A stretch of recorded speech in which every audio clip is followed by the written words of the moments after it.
Assalamualaikum warahmatullahi wabarakatuh. Alhamdulillah, syukur kepada Allah, kita masih berada di bulan Ramadan. Allah Ta'ala panjangkan umur kita lagi untuk sama-sama kita beribadat di bulan yang penuh barakah dan penuh keampunan daripada Allah Ta'ala ini.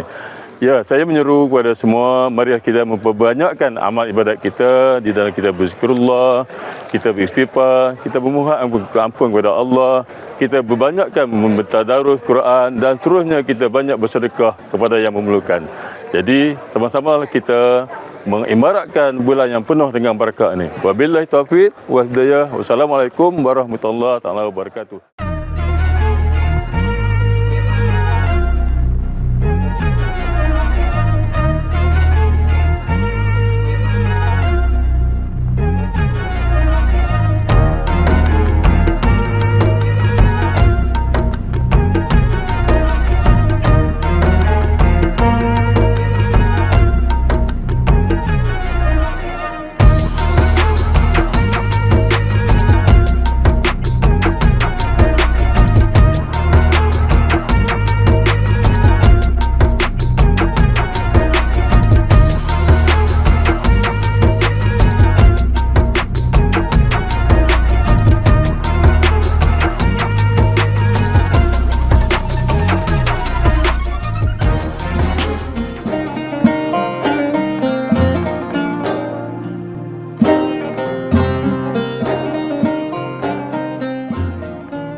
Menurut para ulama, apabila berdirinya sebuah masjid, maka bangunan tersebut dengan sendirinya disifatkan sebagai wakaf.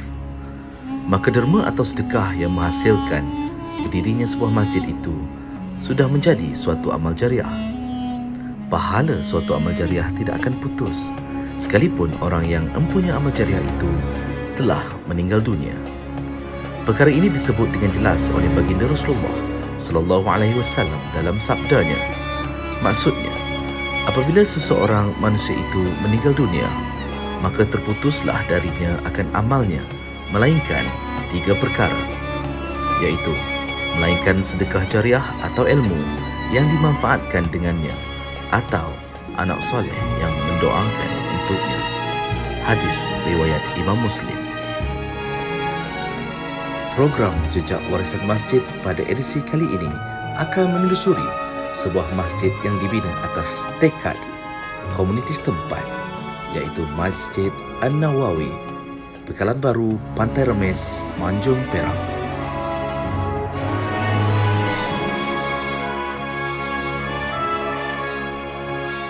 Bismillahirrahmanirrahim. Assalamualaikum warahmatullahi wabarakatuh. Saya Haji Ahmad Ridwan bin Ma'arif, merupakan pengurusi Masjid An-Nawawi, Kampung Bekalan Baru. Jadi saya mula sebagai pengurusi di masjid ini bermula pada tahun 2015 hinggalah sekarang ni lah. Masjid An-Nawawi, masjid, untuk nama masjid ni ada tak masuk apa-apa ke, ataupun dulu masjid ni memang kat sini ke, ataupun sebelum ni ada tempat lain kita tubuh bina kat sini ke, yang baru ke? Masjid An-Nawawi ni mula di Medan, bukan di tapak ni lah. Jadi tapak kedudukan yang sebenarnya Masjid An-Nawawi ni adalah kalau puan perhatikan di sebelah berhadapan dengan tanah perkuburan, di sebelah kiri tanah perkuburan, yang mana merupakan di situ merupakan tapak asal ataupun tapak masjid lama. Dikabarkan katanya masjid itu dibina pada awal tahun 1900 lah. Jadi masjid itu dibina pada awal tahun 1900. Jadi pembinaan itu merupakan disebabkan struktur ataupun pembinaan kawasan yang dinamakan Bekalan Baru ni merupakan satu pengkalan yang laluan ataupun pusat pentadbiran untuk laluan keluar masuk kapal-kapal ataupun pedagang-pedagang untuk ke gangga negara di Peruas melalui Sungai Peruas ni lah. Jadi di situlah terletaknya penempatan dibinanya masjid pada peringkat permulaan lah. Ada penempatan ataupun adanya diterokai kawasan-kawasan di sini. Jadi diubah pula tapak masjid ni pada tahun 1939. ada dalam portal Jakim tu ada banner dengan orang ramai lah, dengan bantuan masa tu tidak ada lagi bantuan daripada kerajaan, semuanya gotong royong daripada orang ramai ataupun pendapatan yang mula buka pendapatan di sini. Jadi dibina lah tapak masjid ataupun dibinakan masjid di tapak yang sedia ada ni, tapak yang sekarang ni. Oh, tapak yang sekarang ni. So, untuk jumlah kapasiti orang untuk dalam masjid ni berapa ramai? Kapasiti yang ada, kita ada 3 ruang. Yang ruang solat, mana ruang utama, ruang di belakang dan juga ruang di atas lah. Jadi kita boleh tampung sehingga 1,200 jemaah dalam satu masa lah untuk kehadiran untuk solat. Sama ada solat fardu, solat hari raya ataupun solat Jumaat. Jadi masjid sebelum ni memang masjid kayu, jadi dengan kepadatan penduduk di kawasan Karyah Pekalam Baru ni, jadi atas inisiatif daripada Allahyarham yang terdahulu, yang mana Allahyarham yang terdahulu iaitu Ketua Kampung Pekalam Baru, Allahyarham Haji Mat Nayan bin Chin, dan juga penghulu masa tu, penghulu Mukim Pekalam Baru, penghulu Haji Wazir, Allahyarham juga. Jadi atas inisiatif Ketua Kampung, penghulu dan juga wakil rakyat pada masa tu iaitu Adun Pekalam Baru yang merupakan penduduk Pekalam Baru juga, Tuan Haji Hamdi bin Abu Bakar. Jadi begitu juga dengan jawatankuasa, muafakatnya jawatankuasa dan orang kampung, maka terbinalah masjid ni pada tahun 1999.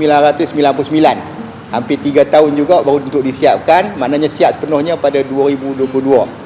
Jadi seperti mana yang puan sedia maklum, Allahyarham Tuan Haji Muhammad Nayan bin Chin ni, anak dia Tuan Razali, merupakan kaki tangan MPM lah, anak kepada Allahyarham Mak Nayan bin Chin, mana Tuan Razali ni merupakan staf di Majlis Bandaran. Begitu juga tak asing juga dengan Majlis Bandaran Maju ni, imam yang ada sekarang ni, Imam Masjid An-Nawawi ni, imam yang kedua iaitu Imam Nur Effendi bin Ahmad, merupakan imam sampai sekiranya daripada tahun 2015 sampailah sekarang ni, merupakan imam di Masjid An-Nawawi ni, sebagai imam yang kedua lah, imam lantikan Jakim.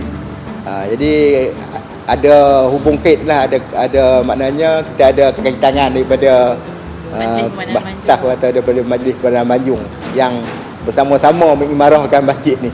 Jadi alhamdulillah lah. Okey Tuan Haji, Masjid An-Nawawi ni, masjid ni nama dia memang asal Masjid An-Nawawi ke ataupun ada nama lain sebelum tu? Ataupun Tuan Haji boleh cerita sikit lah sejarah macam mana bermulanya daripada Masjid An-Nawawi tu? Jadi maklumat yang saya dapat daripada yang terdahulu lah. Begitu juga kalau kita tengok dalam portal-portal lain.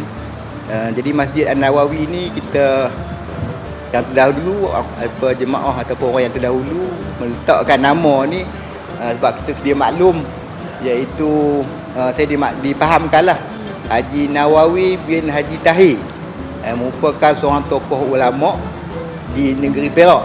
Begitu juga di kawasan ni lah, saya dimaklumkan orang terdahulu dia mengajar di masjid ni. Begitu juga dia merupakan, kalau tak silap saya, guru kepada 5 orang Sultan Perak lah. Jadi sepenuh dengan tu diambil nama Masjid An-Nawawi.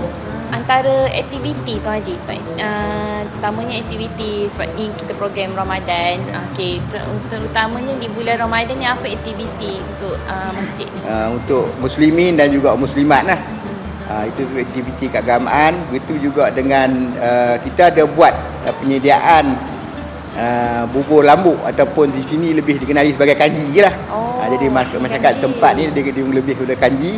Jadi kita selalunya kita laksanakan pada 1 hingga 27 Ramadan. Begitu juga dengan aktiviti selalunya bulan Ramadan ni kita menerima daripada NGO yang akan memberi bantuan, sama ada untuk fakir miskin, kita juga ada buat bantuan untuk anak-anak yatim.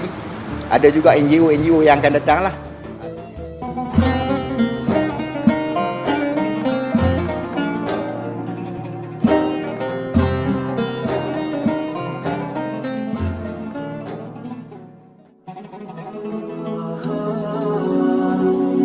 oh, oh.